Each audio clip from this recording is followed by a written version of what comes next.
masterclass, we discovered how neuroplasticity allows you to physically rewire your brain's architecture and break old habit loops through micro-repetition.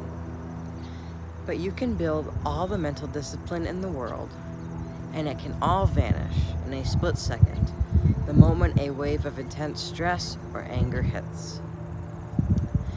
Why does emotional panic completely override our best intentions? Welcome back to Mastering the Mind. I am so glad you're here for episode 4. In episode 3, we mapped out how your habits are structurally carved into your neural pathways and how to consciously build new ones. But understanding habit formation is only half the battle. To truly master your mind, you have to learn how to keep your rational, high-entropy thinking online when your emotions are screaming at you to run, fight, or shut down. Today, we are diving into the neuroscience of emotional regulation. We are going to look at the ancient survival mechanism known as the Amygdala Hijack, why stress paralyzes your decision-making, and the exact protocols you can use to force a pause between an emotional trigger and your reaction. To understand why emotions can completely derail your focus, we have to look at a constant tug-of-war happening inside your skull between two major brain regions. The first one is the amygdala. This is your brain's ancient, almond-shaped emotional sentinel. Its primary job is survival. It constantly scans your environment for threats, negativity, and danger. Because it evolved to keep our ancestors alive in hostile environments, it operates at lightning speed, acting before your conscious mind even realizes what is happening. Our second is the prefrontal cortex, PFC. This is the crown jewel of your human evolution. It is responsible for long-term planning, logical reasoning, self-control, and the high-entropy creative thinking we talked about in episode 1. However, the PFC is slow. It requires conscious energy, calm conditions, and time to weigh options. When you encounter a sudden stressor, a harsh critique, or an overwhelming situation, the amygdala fires a massive alarm. If that alarm is loud enough, it triggers what neuroscientists call an amygdala hijack. The amygdala floods your nervous system with cortisol and adrenaline, effectively pulling the emergency brake on your prefrontal cortex. In that moment, your rational brain goes offline. You aren't thinking logically anymore. You are reacting out of pure automated survival instinct. When you live in a state of chronic amygdala hijacks, your mental optimization completely stalls out. Unmanaged emotional reactivity leads to cognitive blindness. Because your prefrontal cortex is offline during a hijack, your working memory shrinks to almost zero.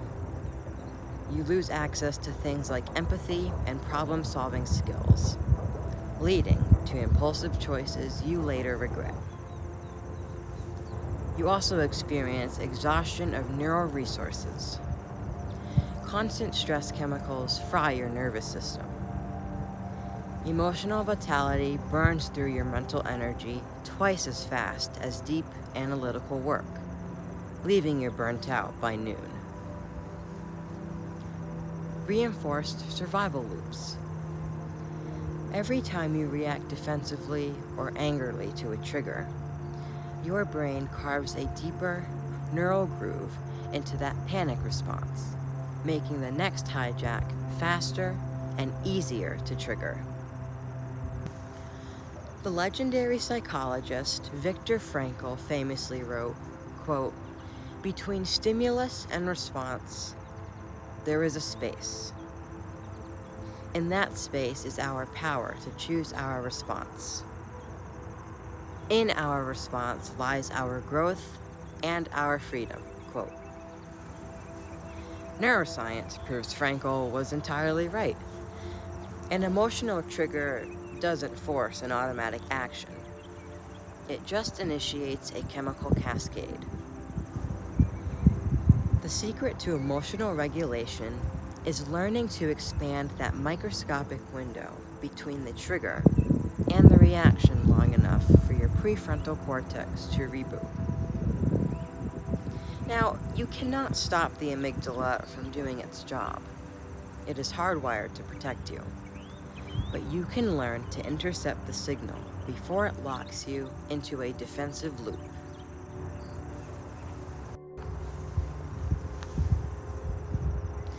Mastering your emotional regulation doesn't mean suppressing your feelings.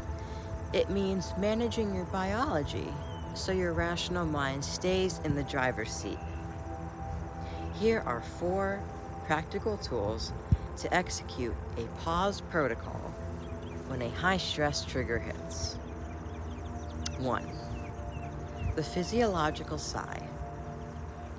When your nervous system spikes into panic or anger, your breathing naturally becomes shallow and fast, feeding the amygdala more adrenaline. Intentionally override this by taking a double inhale through the nose, 1 deep breath followed immediately by a sharp top-off inhale, and a long, slow exhale through the mouth. Doing this 2 or 3 times physically offloads carbon dioxide, slows your heart rate, and forces your nervous system out of fight or flight. 2. Name it to tame it. Brain imaging studies show that simply labeling your emotional state, I am feeling defensive right now, or for another example, my frustration is spiking, instantly dampens the activity in the amygdala and routes blood flow back up into the prefrontal cortex. Naming the emotion turns it from an overwhelming fog into an objective object of study. 3. The 5-second rule buffer. When an emotional urge hits, whether it's to snap back in an argument or give up on a hard task, count down backwards from 5 to 1 in your head. 5, 4, 3, 2, 1. This simple act requires just enough working memory to disrupt the amygdala's momentum and hand control back to your prefrontal cortex. 4. Cognitive reappraisal. Instead of viewing a stressful event as a terrifying threat to your ego, actively reframe it as a high-entropy puzzle or a data-gathering challenge.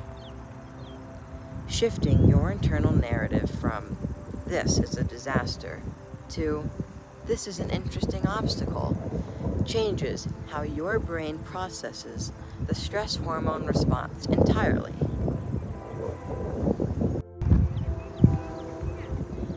As we wrap up episode 4 of Mastering the Mind, remember that your emotions are powerful data sources, but they make terrible dictators. When you learn to master the pause, you stop letting survival alarms dictate your modern life. Keep your prefrontal cortex online. Take back control of your reactions, and keep optimizing your mind. Thank you so much for joining me today. Keep questioning, keep growing, and I will see you in episode 5.